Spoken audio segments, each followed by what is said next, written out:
from the Victory Studios in downtown Little Rock, this is Capitol View. Good Sunday morning and welcome to Capitol View. I'm Drew Petrimoulx. Thanks for being with us. Another round of haymakers thrown at the Republican Party's second presidential debate. We'll talk about former Arkansas Governor Mike Huckabee's limited time and where both parties stand right now. Plus, a demoralizing loss in Little Rock has some questioning whether the Razorbacks should keep their Little Rock game on the schedule. Mayor Mark Stodola joins us to discuss the impact the Hogs have on the capital city. But we begin with presidential politics. Hillary Clinton preparing for another trip to Little Rock tomorrow, but before that we get a visit from the former first daughter, Chelsea Clinton. On Friday, she stopped by her alma mater, Horace Mann Middle School. I got a chance to talk to her about her new book titled It's Your World and More. Take a look. Reading your book and looking, you talk a lot about your time in Arkansas, and as I wonder, as you travel the world and see and experience so many things, what memories from Arkansas and lessons from Arkansas do you bring with you? Oh, I'll always be from Arkansas, and I'm so grateful to be back here today, and it's just so fun for me to be standing in Horace Mann, as we were just talking about, where I went to 7th and half of 8th grade. Arkansas remains so important to me because it's really where I not only grew up in my family, but also in my community, where I really learned what community and friendship and fellowship mean, and those lessons and values continue to stay with me, particularly now that I'm a mom and I think about what I hope to give to my daughter. I guess you went here to the White House, so that was probably a pretty big transition, and I wonder, as you speak to kids, how do you talk to them about what they can do when you've had so many opportunities? I mean, is it hard to relate to kids when they say, how can I help? Well, I meet so many kids who are so curious about the world, who are watching people like you or maybe even you on the news, who are, I think, so much more engaged than often adults think they are. And I'm really blessed to have met so many kids who are already working to change the world around them, whether that's just in their home, their community, or around the world. And I think everyone can make a difference with a little bit of information, and whether that's helping your family eat healthier or whether that's standing up to bullying, there's so many ways that we can all engage. You write about gender inequality in your book, and of course with your mother trying to accomplish something that no other woman has done before. I wonder how important you think that is a step for women around the world. Oh, I think it's so important that we continue to work to give every little girl, every woman, the same rights and opportunities as every little boy and every man. So I certainly think who's participating is important, who's sitting at the table, but of course who's at the head of the table really matters too. It's no surprise that I strongly support my mom. Probably I hope my daughter feels the same way about me someday. And I support her because of course I think it's important that a woman break that ultimate glass ceiling, but also because I think she's the right answer for our country at this point in time and for the world that I want my daughter to grow up in. I want to ask one more question about the campaign. Donald Trump talks a lot about women and says that he would be a good candidate for women. Do you agree with that statement, or what do you make of his campaign? Oh, well, I strongly believe my mom is the best candidate, not only for every woman, but every little girl, but also the men and boys in our country, too. So I'm really focused on my mom and helping support her in whatever way I can. Fair enough. Chelsea Clinton, thank you so much for joining us. Thank you very much. And as we mentioned, Hillary Clinton will be here in Little Rock tomorrow. She'll take part in a grassroots organizing meeting with Clinton campaign supporters. Coming up after a quick break, 11 Republicans taking swings at each other and the Democrats. We'll break down GOP debate number 2 with our political panel. You're watching Capitol View on Sunday morning. Here in Arkansas, severe weather can move in quickly. And when it's time to seek shelter from the storm, you don't want to be out in the storm. That's where Royal Windows and More can help. Now take a look at our new in-garage, in-ground storm shelters. You don't have to run to an outdoor shelter when bad weather rolls in. Just step into your garage. Our popular storm shelter designs are all steel, installed flush with your concrete garage floor. And our guys get the job done in less than 1 day. We have sizes to fit anywhere from 6 to 12 people with easy entry and exit. These are EF5 rated tornado shelters that exceed FEMA standards and are backed with a lifetime warranty. Don't be caught out in the storm this severe weather season. Call in now here at Royal Windows and More during our fall double savings sale. We'll double your savings from $250 to $500 on a new storm shelter and payments as low as $99 a month. Call Royal Windows and More today. Family. It's more than just genetics. It's who you can count on, who you can trust. That's why at DeBose Heating and Air, every client becomes part of the bunch. So give us a call at 444-COLD. We'll treat you like family. And I promise that's a good thing. 350 310 and 310. Attention farmers, hunters, and investors. 618 acres of prime row crop farmland in Wabaseka, Arkansas. Wednesday, October 14th at 12 p.m. 2.5 miles west of the Mulberry access to Bayamita. Precision leveled with 5 wells, currently based in rice and soybeans. Excellent deer and duck hunting, offered in tracks and combinations. Every track selling regardless of price. For full auction details, go to wilsonauctioneers.com. Sold it, sold it, sold it. How do you connect with your customers while staying ahead of the digital revolution? Tactive Digital is the partner you can rely on to help navigate the ever-evolving digital marketing landscape. To schedule your free digital analysis, visit tactivedigital.com. You're watching Capitol View, Sunday morning talk focused on the political scene in Arkansas. Welcome back to Capitol View. Voters getting a second long look at their Republican presidential candidates. The top 11 getting onto the main stage at the Ronald Reagan Library on Wednesday night with 3 long hours of debating. We have a lot to break down. Joining us to do that, Bill Vickery, GOP strategist, and Mariah Hatta on the Democratic side. Welcome to both of you. Good morning. Thank you. We like to start with the Arkansas guy here. This, in fact, is a show about Arkansas politics. I want to play a bite of former Governor Mike Huckabee and see if he can sense a little dig at maybe the front runner in the race. But it occurs to me as we're sitting here in the Reagan Library that most of us would like to pay tribute to a guy who, when he got elected, didn't get elected telling everybody how great he was. He got elected telling everybody how great the American people were. And he empowered them to live their dreams, which is what I'd love to see us do by no longer penalizing the people who are out there working, because they're taking a gut punch right now. Maybe a little shot there at Donald Trump. Bill, what's your assessment of how he did? He complained a little bit about not getting enough time, and he seemed to, at times, be overshadowed by the other candidates. You put 11 people on a stage, somebody's going to be left out in terms of time. I think I saw a stat where he was the second least in terms of time to speak. I think that's a huge problem when you have these big fields and you get a CNN or Fox or whoever back trying to accommodate everyone. Somebody like Huckabee, who needs the ability to be himself in the big debate settings, he needs a little bit of time. He's not getting that time now. Mariah, he came off the week where he was at the Kim Davis rally, basically emceed that, got a lot of airtime. Yes, he did. And for the conservative base, that's an important issue. But does it translate into the campaign? And for you, did you see any translation into the debate? It's still early, and I felt sorry for him. I felt sorry for Chris Christie, a couple of others. Just they don't have the ability to insert themselves into the conversation like Donald Trump. But his opening, I thought, you know, it was cute, but he delivered it very well. I think when he spoke, he was well received. It would be helpful for some of these guys to see some of the other candidates really start to drop off and drop out of the race, the Bobby Jindals and the Jim Gilmores and stuff like that. That would help a great deal because Trump takes so much oxygen out of the room that unless you're a Jeb Bush or you're one of the other supposed front runners, then you don't really get an opportunity to break into the whole thing. Does Huckabee have the money to stick around? Do you envision him sticking around? Or is he one of the guys that's going to drop out? I don't think he drops out. I think he's proven in the past 8 years ago when he ran against John McCain, he sort of lives off the land. He runs a campaign that's very personality driven. Some of these other guys, though, are going to reach a point in time pretty soon where they can't pay their staffs. Yeah. And if one thing is true, you're not a presidential candidate if you have to drive yourself somewhere. So at some point in time, that's a telltale sign. Mariah, on the Democratic side, when you guys are looking at this race, who do you think you're going to end up be facing? I mean, the conventional wisdom has always been that, you know, Jeb Bush with all his money would end up coming out on top. I still think it's Bush.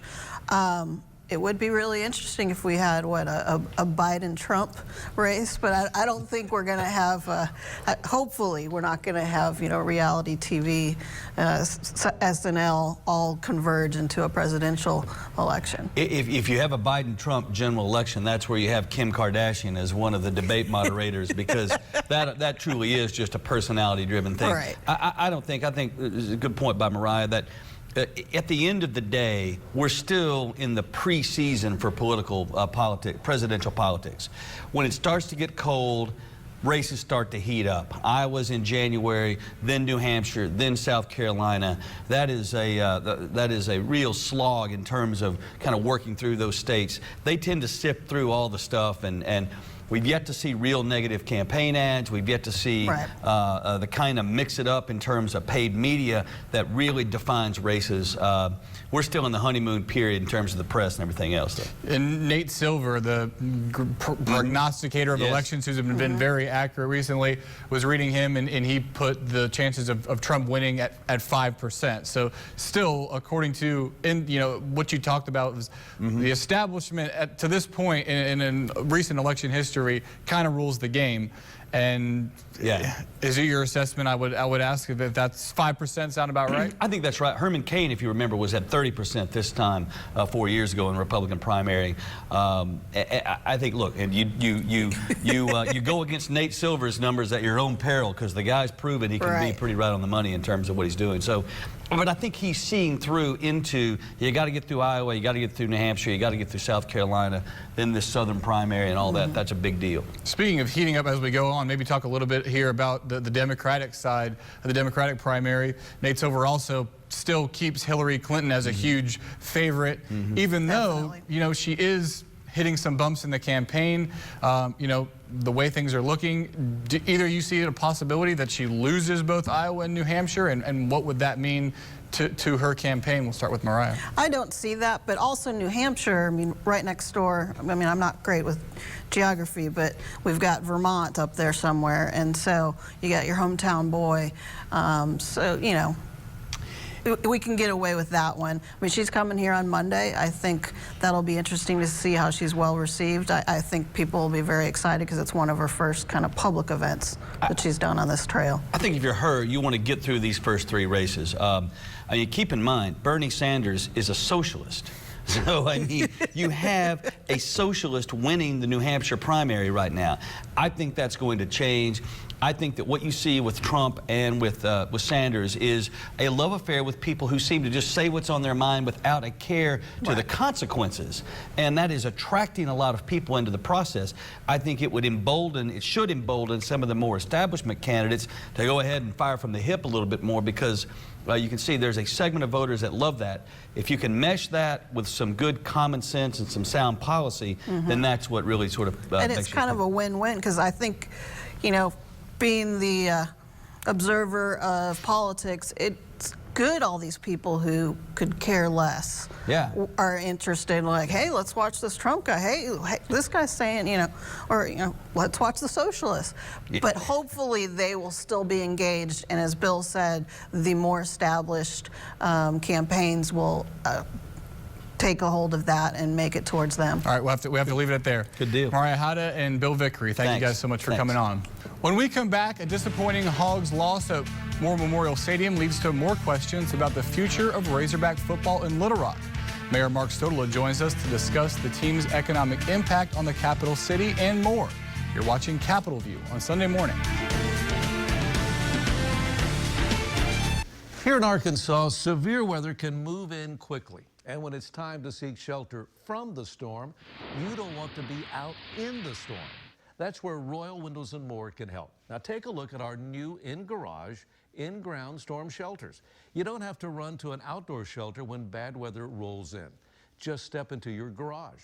Our popular storm shelter designs are all steel, installed flush with your concrete garage floor. And our guys get the job done in less than 1 day.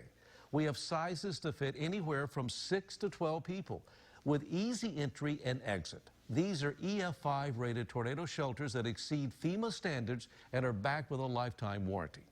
Don't be caught out in the storm this severe weather season. Call in now here at Royal Windows and More during our fall double savings sale. We'll double your savings from $250 to $500 on a new storm shelter, and payments as low as $99 a month. Call Royal Windows and More today.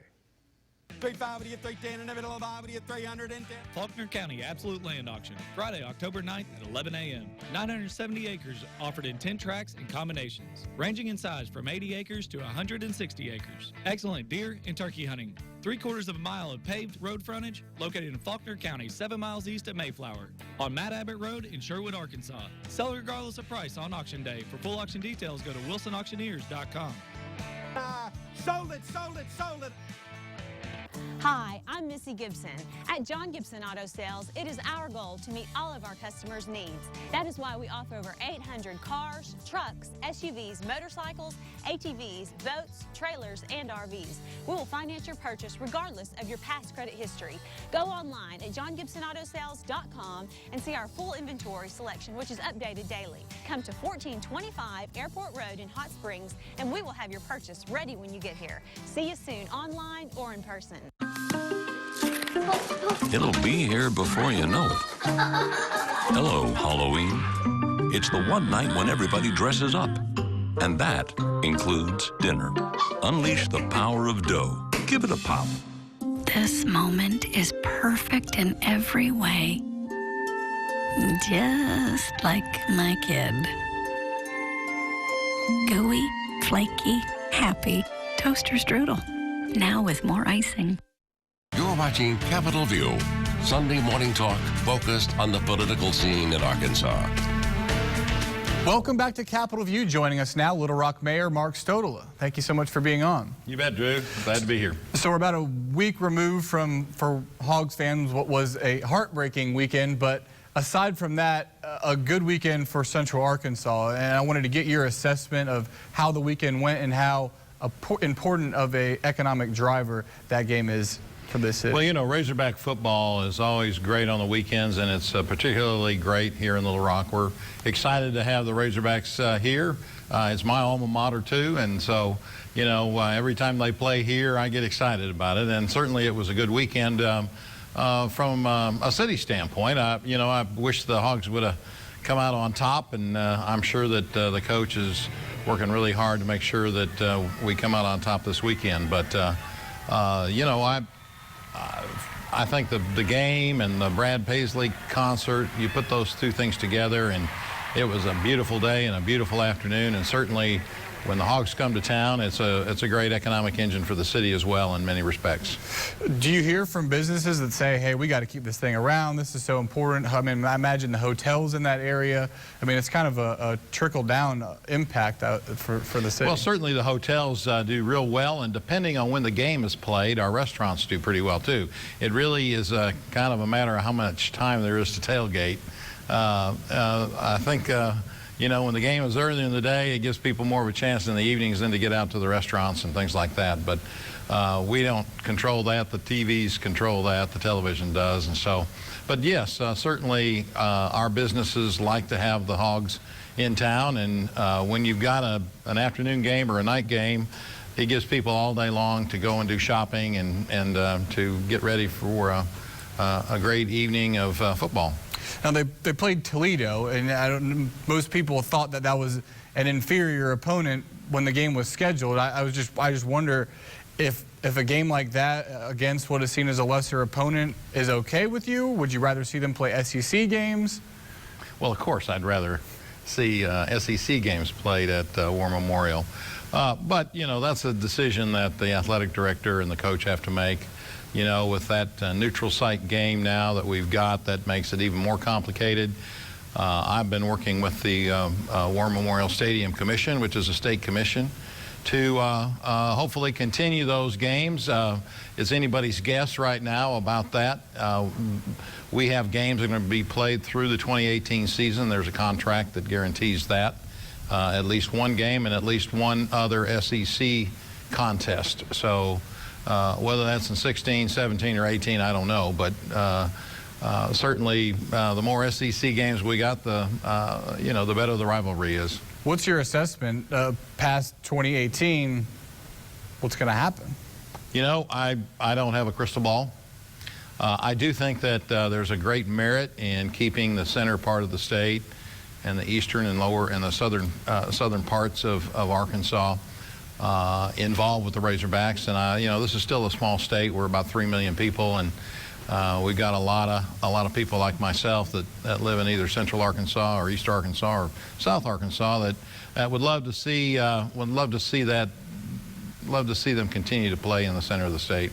I saw a story where the freshman class at UA was either almost or mostly from out of state, and there'd been some argument that having the game in Central Arkansas ties the state in and would, you know, help with that funnel to keep Arkansans going to the University of Arkansas. Do you see it that way? Oh, absolutely. I do too. I do, definitely. I think that it's our flagship campus, and I think the more we can keep high school students that are graduating from our Arkansas schools and going to the University of Arkansas is a great thing. And of course, you know, we got some other great schools too, but the flagship campus is obviously the home of the Razorbacks and always will be, and it's really, you know, the state's team regardless of what college someone has graduated from. So I think there's a lot of merit in keeping them here, and I can make a strong argument to Jeff Long and to the coach that there's a great reason to do it. All you got to do is go to a touchdown club here, you know, the Little Rock Touchdown Club, and see the kind of intensity and fan base there is. And that's something not to ignore. I think it's something that's very healthy and important, and I, of course, hope that they will continue after 2018. You talked about other schools in the state, one of them here locally, UALR, and we've talked in the past about the possibility of them restarting their football program. And if our University of Arkansas declines to keep coming, do you see that as a possibility to fill that void? A good question. You know, I think I have been told that there are 122 colleges in all of the various conferences that we've got. There's only 2 that do not have college football teams, and UALR is one of them. Regardless of whether the Razorbacks continue or not, and certainly I hope that they do, there's certainly an opportunity for additional football to be played in Central Arkansas, and I think UALR would certainly be, I think it would be to their benefit if they were able to figure out how to start a team, and I've always been open to that and extended my suggestions about the possibility of it, and certainly would like to help them work on that. You know, that's up to the chancellor and the board of trustees to go forward with that, and then ultimately it's a function of funding. You know, I've heard anywhere from $5 million to $15 million that would be necessary to start a team, and you know, need a field house and a variety of other things that I think would be necessary to be able to play, you know, on a Division I level. Right. I want to pivot here a little bit. The Attorney General, Leslie Rutledge, recently put down an opinion that local civil rights ordinances that said, like that was passed in Little Rock, that said the city's not going to do business with companies that don't protect LGBT employees, that those local ordinances were unenforceable because of a state law that said cities and counties can't protect groups that aren't already laid out in state law. Your reaction to that opinion?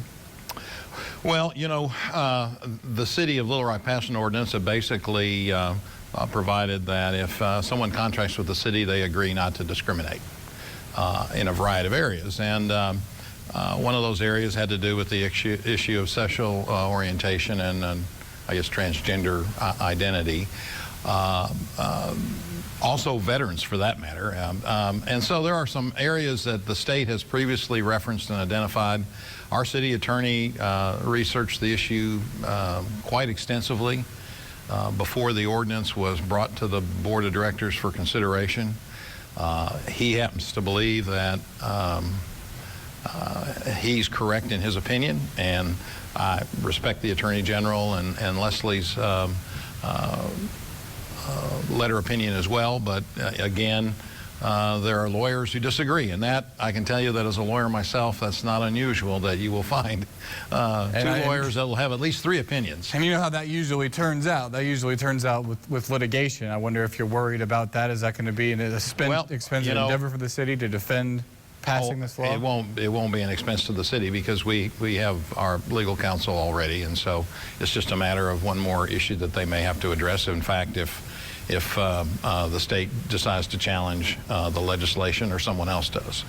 So I think, very specifically, those specific references have been previously identified by the legislature as individual classes of people to be protected. And in fact, the author of Act 137 actually supported that bill as far as I have been able to be advised. So again, I think that we're a very open and tolerant community here. We are welcoming people of all faiths and no faiths, of all loves and no loves, and so I think it's a lot of discussion without a lot of which I see a lot of real substance to the issue. I don't see a lot of conflict. I think for whatever reason it's been brought to the forefront, and many cities have passed legislation now. We're not the only city. I believe Jonesboro's passed a legislation similar to what we have. Conway has. Fayetteville just recently passed a very extensive ordinance, a little bit broader than the city. So we'll see if the Attorney General or if someone wants to file a litigation, then ultimately the Supreme Court will make a decision. And I will tell you that whatever that decision is, we'll follow the law. All right. Little Rock Mayor Mark Sotola, thanks so much for coming on. We appreciate it. We're back after to wrap this up. You're watching Capitol View on Sunday morning. Here in Arkansas, severe weather can move in quickly. And when it's time to seek shelter from the storm, you don't want to be out in the storm. That's where Royal Windows and More can help. Now take a look at our new in-garage, in-ground storm shelters. You don't have to run to an outdoor shelter when bad weather rolls in. Just step into your garage. Our popular storm shelter designs are all steel, installed flush with your concrete garage floor. And our guys get the job done in less than 1 day. We have sizes to fit anywhere from 6 to 12 people with easy entry and exit. These are EF5 rated tornado shelters that exceed FEMA standards and are backed with a lifetime warranty. Don't be caught out in the storm this severe weather season. Call in now here at Royal Windows and More during our fall double savings sale. We'll double your savings from $250 to $500 on a new storm shelter and payments as low as $99 a month. Call Royal Windows and More today.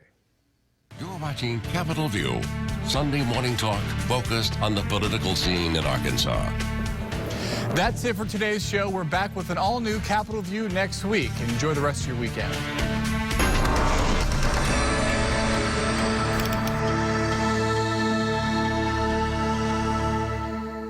A lot of people hire Wilson Auctioneers to conduct their auction because they know they're going to have a done deal. It's not subject to financing. It's subject to closing within 30 days, and we attract qualified bidders.